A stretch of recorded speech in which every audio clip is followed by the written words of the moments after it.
नमस्कार दोस्तों, स्वागत है आपका डेली न्यूज एनालिसिस में। This video series is presented to you by Ethic IAS. इस वीडियो सीरीज में हम आपके लिए लेकर आए हैं करंट अफेयर्स जो आपके यूपीएससी और स्टेट एग्जामिनेशंस के लिए बेनिफिशियल हैं। आज है 30 सितंबर 2022 और आज हम कवर करेंगे दो न्यूज़ के बारे में। सबसे पहले हम पढ़ेंगे जो सुप्रीम कोर्ट ने अबॉर्शन के रिगार्डिंग एक जजमेंट पास की है, उसमें क्या क्या कहा गया है उसके बारे में हम पढ़ेंगे। ये हमारे जीएस के सेकंड पेपर से संबंधित है और कोर्ट की जजमेंट से रिलेटेड है। दूसरा हम पढ़ेंगे बांधवगढ़ टाइगर रिजर्व के बारे में, क्योंकि इसके अंदर एक बहुत इंपॉर्टेंट फाइंडिंग मिली है। ये हमारे जीएस के फर्स्ट पेपर से संबंधित है जहां ज्योग्राफी को ये टारगेट करता है, और जीएस के थर्ड पेपर से जहां पर ये एनवायरनमेंट को कंसर्न करता है। ये हमारे प्रीलिम्स के लिए भी इंपॉर्टेंट है न्यूज़। अब वीडियो में आगे बढ़ने से पहले मैं आपसे रिक्वेस्ट करूंगा कि आप इस चैनल को सब्सक्राइब कीजिए और बेल आइकन जरूर दबाइए ताकि आपको नोटिफिकेशन मिल सके और आप अपने करंट अफेयर्स को कवर कर सकें। अब बात करते हैं अपनी पहली न्यूज़ के बारे में। तो देखिए, सुप्रीम कोर्ट ने एक बहुत ही सिग्निफिकेंट जजमेंट दी है अबॉर्शन रूलिंग के बारे में। सुप्रीम कोर्ट ने कहा है कि ये डिस्टिंग्विश करना या मैरिड और अनमैरिड वुमेन को अलग डिस्टिंग्विश करना, अलग अलग करना, ये अनकॉन्स्टिट्यूशनल है, कॉन्स्टिट्यूशनली गलत है। और उसी के साथ साथ उन्होंने मैरिड और अनमैरिड दोनों वुमेन्स को अलाउ किया है कि वो प्रेगनेंसी को टर्मिनेट करवा सकते हैं, मतलब वो अबॉर्शन करवा सकती हैं on exception grounds, certain exceptional grounds, जिसके अंदर जो एक टाइम पीरियड दिया गया है कि जो अगर फीटस जो है उसका डेवलपमेंट 20 से 24 वीक के अंदर है तो वो सर्टेन एक्सेप्शनल ग्राउंड्स के बेसिस पर, जहां पर अगर कोई भी परिस्थिति ऐसी बनती है कि वो किसी तरीके से फिजिकली फिट नहीं है, उसके बारे में हम बात करेंगे। हम आपको बताएंगे पूरे तरीके से किसके बारे में क्या क्या बताया गया है। अब देखिए, ये जो रूलिंग दी गई है ये काफ़ी ज़्यादा इंपॉर्टेंट इसलिए भी हो जाती है क्योंकि ये जो फैसला आया है ये आया है वर्ल्ड सेफ अबॉर्शन डे के दिन, जो कि मनाया जाता है 28 सितंबर को। और इसके अंदर विशेष ध्यान दिया गया है कि जो महिलाओं की ऑटोनॉमी है उसका उन्हें एक्सेस मिल सके अबॉर्शन के लिए, उनके अधिकारों पर काफ़ी ध्यान दिया गया है और ये काफ़ी इंपॉर्टेंट रूलिंग है। तो देखिए, सबसे पहले ये जानते हैं कि सुप्रीम कोर्ट की जजमेंट क्या है, उन्होंने क्या डिसीजन दिया है। एक 3 जज की बेंच बैठी थी जिन्होंने ये कहा है कि जो रूल 3B है, medical termination of pregnancy rule का, जो 2030 में ये बनाए गए थे, इसके अंदर कुछ महिलाओं को ये अलाउ किया गया था कि वो अबॉर्शन करा सकते हैं under certain extra ordinary circumstances, लेकिन उनका जो फीटस है उसका डेवलपमेंट 20 से 24 वीक के अंदर होना चाहिए। अब ये इन्होंने इसको इंटरप्रेट किया है, इस रूल 3B को। अब देखिए, इन्होंने इस लीगल राइट पर, सुप्रीम कोर्ट ने अबॉर्शन के राइट्स पर क्या कहा है। सुप्रीम कोर्ट ने कहा है कि जो राइट्स अवेलेबल है मैरिड वुमेन को, medical termination of pregnancy act 1971 के अंदर एक टू अबॉर्ट कराने के लिए वो अवेलेबल रहेंगे अनमैरिड वुमेन्स के लिए भी। ऐसा नहीं है कि जैसे अब तक हम डिस्क्रिमिनेशन करते आए हैं मैरिड और अनमैरिड वुमेन के अंदर, ये नहीं होगा, ये अनकॉन्स्टिट्यूशनल है। तो जितने भी राइट्स मैरिड वुमेन्स के पास हैं अबॉर्शन कराने के, वो सिमिलर राइट्स दिए जाएंगे अनमैरिड वुमेन्स को। इसी के साथ साथ जो मैरिड और अनमैरिड वुमेन है उसके अंदर जो अबॉर्शन लॉ है उसके अंदर ये कॉन्स्टिट्यूशनली अनसस्टेनेबल है कि इन दोनों के अंदर कोई भी भेदभाव किया जाए। क्योंकि आप देखिए, नॉर्मली एक स्टीरियोटाइप बना हुआ है कि सिर्फ और सिर्फ जो मैरिड वुमेन्स हैं वो ही सेक्सुअली एक्टिव हैं। ऐसा नहीं है, जो अनमैरिड वुमेन्स हैं वो भी सेक्सुअली एक्टिव हैं और वो भी प्रेग्नेंट हो सकती हैं, और ऐसी कंडीशन में अगर कोई भी सर्कमस्टेंसेस बनती है तो वो अबॉर्शन करा सकती हैं। अब ये लीगल रहेगा। इससे पहले अगर अनमैरिड वुमेन अबॉर्शन के लिए जाती थी तो वो नॉट अंडर द लॉ था, वो आउटसाइड द लॉ था, तो उसको इलीगल घोषित कर दिया जाता था। अब इसके अंदर ऐसा नहीं है कि कोई भी जाकर अबॉर्शन करा सकता है। उसके लिए सुप्रीम कोर्ट ने पर्टिकुलर 2 स्टेजेस बताई हैं। उन्होंने कहा है कि देखिए, जो medical termination of pregnancy act है इसके अंदर अबॉर्शन कराने के लिए 2 स्टेजेस हैं। सबसे पहली स्टेज जो कि विद इन 20 वीक्स होगा, टर्मिनेशन को अलाउड किया जा सकता है अगर, सबसे पहला कि अगर प्रेगनेंसी को कंटिन्यू करने से जो प्रेग्नेंट वुमेन है अगर उनकी जान को खतरा है या फिर कोई गंभीर फिजिकल और मेंटल हेल्थ से रिलेटेड समस्या उन्हें हो सकती है अगर वो प्रेगनेंसी कंटिन्यू करती हैं, तो वो अबॉर्शन करा सकती हैं। दूसरा, अगर एक सस्टेनेबल रिस्क है कि जो बच्चा पैदा होने वाला है वो सीरियस फिजिकल या फिर मेंटल एबनॉर्मलिटी के साथ पैदा होगा तो भी अबॉर्शन कराया जा सकता है। अब इसी के साथ साथ देखिए इसके अंदर एक काफ़ी इंपॉर्टेंट चीज़ जिसने इस पूरे जजमेंट को काफ़ी ज़्यादा इंपॉर्टेंट बना दिया है, वो है ये फेज कि एनी वुमेन और हर पार्टनर, जिसके लिए आप कहोगे कि सर इसमें क्या इंपॉर्टेंट है। देखिए पहले ये यूज़ किया जाता था मैरिड वुमेन ऑन और हर हस्बैंड, अब इसके अंदर सभी वुमेन्स को इंक्लूड कर लिया गया है, भले ही वो मैरिड है या वो मैरिड नहीं है। और ये इंट्रोडक्शन किया गया है 2021 के अंदर कि जो रिप्लेस किया गया है मैरिड वुमेन और हर हस्बैंड के इस फ्रेज को।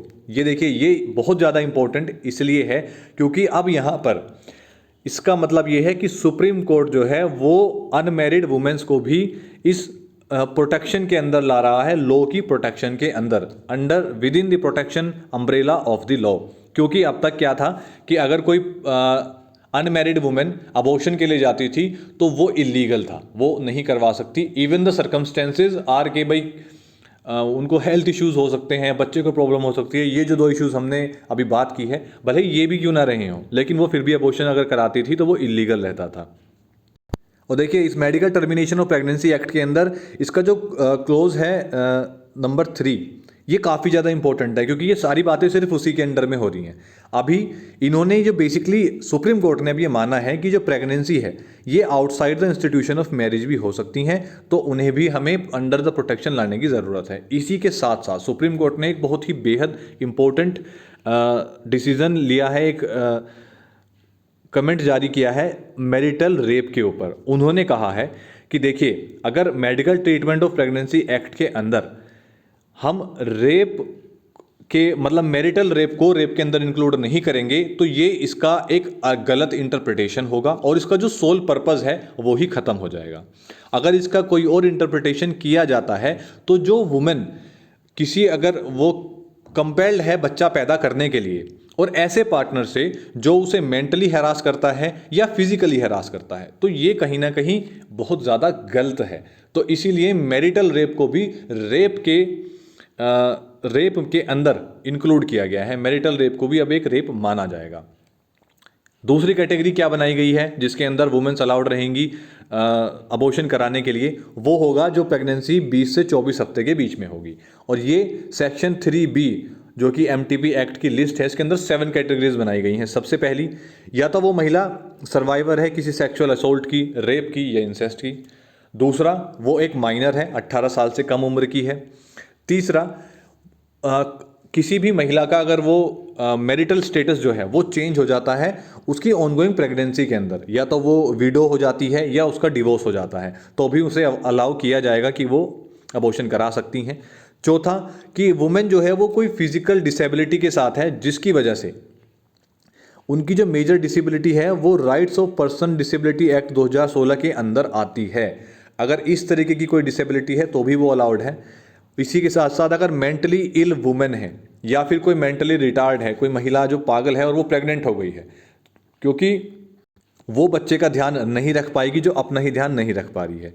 इसी के साथ साथ अगर फेटल मेल फॉर्मेशन है, मतलब ये मान लीजिए कि कोई भी रिस्क है जो आने वाली लाइफ है बच्चे के लिए, अगर बच्चा जो है वो सफ़र कर सकता है किसी फिजिकल या मेंटल अबनॉर्मलिटी के साथ और सीरियसली हैंडीकैप हो सकता है, अगर इस तरह की कंडीशन बनी हुई है तो भी अबॉर्शन कराया जा सकता है। 7th एंड द लास्ट, की वुमेन जो प्रेग्नेंट है अगर वो किसी इमरजेंसी सिचुएशन के अंदर है और ह्यूमैनिटेरियन ग्राउंड के ऊपर या फिर किसी डिजास्टर इमरजेंसी सिचुएशन के अंदर वो प्रेग्नेंट होती हैं, तो भी ऐसी सिचुएशन जो गवर्नमेंट के द्वारा डिक्लेयर की गई हैं कि ह्यूमैनिटेरियन सेटिंग है, डिजास्टर है या इमरजेंसी सिचुएशन है, तो भी वुमेन्स जो है अबॉर्शन करा सकती हैं। अब इसके अंदर जो कोर्ट की इंटरप्रिटेशन है वो बेसिकली जो इसका रूल है 3B, इसका सब क्लोज C है, जिसके बारे में उन्होंने कहा है कि देखिए इस क्लोज को आप आइसोलेशन में नहीं पढ़ सकते। मतलब बिल्कुल आप ऐसा नहीं हो सकता कि आर्टिकल 3B के क्लोज C को, सब क्लोज को आप एक अलग पढ़ें और बाकी सबको अलग पढ़ें। इन सबको मिलाकर हमें पढ़ना होगा, तभी हम एक सही स्टेटमेंट बता सकते हैं। देखिए अब ऐसा किस लिए कहा गया है, ऐसा इसलिए कहा गया है क्योंकि इन आर्टिकल 3B के सी क्लोज को छोड़कर बाकी सभी क्लोजेस के अंदर मैरिड और अनमैरिड वुमेन के अंदर कोई अंदर नहीं किया गया है। तो उन्होंने कहा है कि ऐसा नहीं है कि आप इस क्लोज को अलग से पढ़ देंगे और बाकी सब क्लोजेस को इकट्ठा पढ़ेंगे। इस क्लोज को भी हम इकट्ठा ही पढ़ेंगे और अब से मैरिड और अनमैरिड वुमेन के अंदर कोई डिफरेंस नहीं किया जाएगा अबॉर्शन रूलिंग के अंदर भी। अब इसका जो इफेक्ट है इस जजमेंट का वो बेसिकली क्या होगा, देखिए ये कोर्ट का एक पर्पसिव इंटरप्रिटेशन है जिसके अंदर उन्होंने कहा है कि 3B जो कॉमन थ्रेड है इस रूल का, अबॉर्शन रूल के अंदर, इससे सबसे पहले तो जो वुमेन्स का भौतिक जीवन है उसके अंदर काफ़ी ज़्यादा बदलाव आएगा। दूसरा, सुप्रीम कोर्ट ने ये रिकॉग्नाइज किया है कि जो अनमैरिड वुमेन हैं वो भी सेक्सुअली एक्टिव हैं और अगर वो अबॉर्शन के लिए आती हैं तो उन्हें अबॉर्शन अलाउड है, लेकिन ये डिसाइडेड है केस टू केस बेसिस पर। जो एनफोर्समेंट बेसिस है, जो डॉक्टर्स हैं वो ये डिसाइड करेंगे कि केस टू केस बेसिस पर अबॉर्शन अलाउ किया जा सकता है या नहीं किया जा सकता। अब बात करते हैं अपनी दूसरी न्यूज़ के बारे में। तो देखिए एक बहुत ही इंपॉर्टेंट फाइंडिंग हुई है। बांधवगढ़ टाइगर रिजर्व जो MP में स्थित है उसके अंदर आर्कोलॉजिकल सर्वे ऑफ इंडिया को 26 बुद्धिस्ट केव मिली हैं और ये जो केव्स हैं ये कॉन्टेम्पोरेरी हैं जो केव्स हमें अजंता और एलोरा में मिली हैं। इन केव्स के अलावा देखिए एक तो ये डेट करती हैं पिछले 2nd से 5th सेंचुरी BCE के। तीसरा, इसका जो आर्कियोलॉजिकल रिमेन्स है वो महायाना सेक्ट ऑफ बुद्धिज्म से रिलेटेड है। अब इसके अंदर एक चेतिया शेप्ड डोर भी मिले हैं, सेल्स मिली हैं जिसके अंदर स्टोन बेड्स बने हुए हैं। ये रिपोर्ट किया है ASIM की टीम के द्वारा। अब ये इसके अंदर जो फाइंडिंग्स है वो काफ़ी इंटरेस्टिंग है। आप देखिए ये इतनी बड़ी साइट है कि ऐसा कैसे हो सकता है, आर्कियोलॉजिकल सर्वे ऑफ इंडिया को अब तक इसके बारे में पता ही नहीं चला।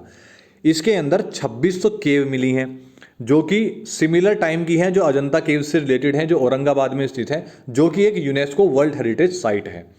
अब इन केव्स के अलावा इनकी टीम को 26 टेम्पल मिले हैं, 2 मठ मिले हैं, 2 स्तूप मिले हैं, 46 आइडल्स और स्क्रिप्चर्स मिले हैं, 26 फ्रेगमेंट्स मिले हैं, मतलब वो मलबा मिला है जो टूटा हुआ है, टुकड़ों में मिले हैं, और 19 वाटर बॉडीज मिली हैं। तो आप देखिए कितना बड़ा ये एक एरिया होगा जिसके अंदर ये इतने ज़्यादा चीज़ें जो हैं वो फैली हुई थी।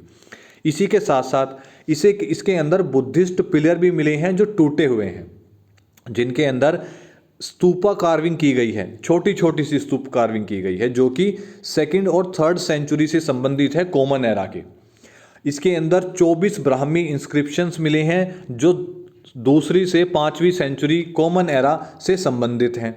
अब ये जो टेम्पल्स हैं इसके अंदर कहा जा रहा है कि ये रीसेंट टाइम्स के हैं और ये कालाचूरी पीरियड से संबंधित है। कालाचूरी पीरियड जो 9th से 11th सेंचुरी से संबंधित है और ये जो कालाचूरी पीरियड है इसे कालाचूरीज ऑफ माहिष्मती भी कहा जाता है। तो आप देखिए बाहुबली जिंदा होने की कोशिश कर रहे हैं। इसी के साथ साथ जो वाटर बॉडीज हैं वो 2nd से 15th सेंचुरी कॉमन एरा से संबंधित हैं। अब ये जो रिपोर्ट है इसके अंदर ये कहा गया है कि जो कौशाम्बी है, मथुरा है, पावाता है या पर्वता, विजय भ्रदा है या फिर सपता नारिका, ये मेंशन किए गए हैं इन ब्राह्मी इंस्क्रिप्शंस के अंदर। इन ब्राह्मी इंस्क्रिप्शंस में इनके बारे में रिपोर्ट लिखा हुआ है कि ये जो प्लेसेस हैं इनसे संबंधित चीज़ें इन इंस्क्रिप्शंस के अंदर लिखी गई हैं। इसी के साथ साथ कुछ राजा हैं जिनका नाम भी इनके अंदर लिखा हुआ है, जैसे भीमसेन, महाराजा पोथासिरी या भट्टादेवा। अब ये जो बांधवगढ़ नेशनल टाइगर रिजर्व है ये बेसिकली पहले नेशनल पार्क डिक्लेयर किया गया था 1968 के अंदर, बाद में 1993 में इसे एक टाइगर रिजर्व घोषित कर दिया गया। ये जो फाइंडिंग्स हैं इनकी सिग्निफिकेंस क्या है, देखिए ये जो रिमेन्स हैं ये विजिबल हैं, किसी भी अगर आप भी वहाँ जाते हैं तो ये आपको बहुत आसानी से दिख जाएंगे। आप खुद देख सकते हैं कितने बड़े बड़े हैं ये जो टेम्पल्स हैं, ठीक है। ये एक फ्रेगमेंटेड स्टैचू है जो टूटी हुई है, ये वो केव्स हैं। अब इसके अंदर ये कहा गया है कि इसको कोई भी देख सकता था अब तक, लेकिन अब ये इतनी सिग्निफिकेंट इसलिए हो गई है क्योंकि पहली बार आर्कियोलॉजिकल सर्वे ऑफ इंडिया ने इसे ऑफिशियली डॉक्यूमेंट किया है और इसे एजेंसी ने आप ये मान लीजिए कि उन्होंने माना है कि हाँ ये कोई साइट यहाँ पर है और रिकॉग्नाइज किया है उन्होंने इस साइट को। दूसरा, उन्होंने इसका डिजिटल डॉक्यूमेंटेशन और वीडियोग्राफी तो कर ली है, लेकिन यहाँ पर कोई भी मेटल साइंस जो है वो नहीं लगाए गए हैं विजिटर्स के लिए, क्योंकि ये एक टाइगर रिजर्व है। तो यहाँ पर जो जानवर रहते हैं, ये जो मेटल साइंस अगर लगाए जाएंगे तो वो उनके लिए हार्मफुल हो सकते हैं, वो इससे घायल हो सकते हैं या उन्हें कोई भी परेशानी इससे पहुंच सकती है।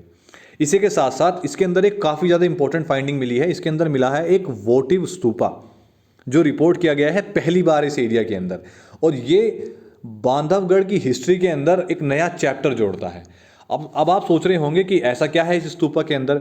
देखिए, वोटिव स्तूपा जो है ये एक ऐसा स्तूपा है जो बोधगया के जो टेम्पल्स हैं ये वहाँ पर पाए जाते हैं। ये बेसिकली है क्या, इसके अंदर ये 8 मुखी एक स्ट्रक्चर होती है जिसके अंदर जो बुद्धिस्ट हैं, जो मॉन्क्स रहे हैं, उनके अवशेष जो उनके बचे हुए, उनको जलाने के बाद जो उनके अवशेष बचते हैं, इसके अंदर उनके अवशेष रखे जाते हैं। तो ये बोध गया में तो काफ़ी ज़्यादा पाए जाते हैं, लेकिन उससे अलग इनकी फाइंडिंग कहीं और नहीं मिली है। ये एक बहुत लंबे समय बाद एक वोटिव स्तूपा मिला है बांधवगढ़ की टाइगर रिजर्व के अंदर। तो ये काफ़ी ज़्यादा इंपॉर्टेंट इसकी वजह से भी हो जाता है। तो आज के लिए सिर्फ इतना ही। वीडियो आपको कैसी लगी इसके बारे में कमेंट डाउन जरूर कीजिएगा, और वीडियो को लाइक कीजिए, शेयर कीजिए, सब्सक्राइब कीजिए और बेल आइकन दबाना मत भूलिएगा ताकि आपको नोटिफिकेशन मिल सके। धन्यवाद।